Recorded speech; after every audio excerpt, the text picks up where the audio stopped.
Kung iPhone user ka at mabilis malubat ang iPhone mo, baka makatulong sa'yo tong tips ko.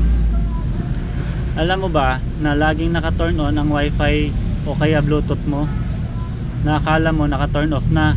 Off, nagkakamali ka, naka-turn on pa yan. Punta lang tayo sa settings ng iPhone mo, then check Bluetooth, yan, naka-turn on pa guys. So, i-turn off natin, then punta tayo sa Wi-Fi, i-turn off din natin.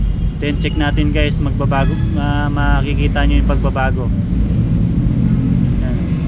Na, medyo ayan o, may nagiba na yung sign guys. So naka turn off na talaga yan.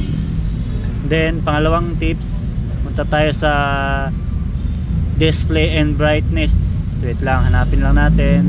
Medyo malabo mata natin ah. Display and brightness. Ito yan, display and brightness. Then ayan guys, naka-light, so i-dark lang natin. Yan, kasi mas malakas kumain ng baterya yung naka-light. So then, pangatlong tips, punta lang tayo ulit sa settings. Yan, medyo delay lang. Punta tayo sa settings ulit. Then, yan, back lang natin. Then, hanapin lang natin yung accessibility.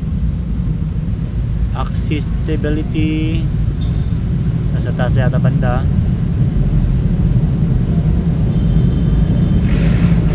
Ito, accessibility. Then punta tayo sa motion. Then yan guys, naka turn off, so i-on lang natin yan. Then on yung pangalawa. Then yung kasunod,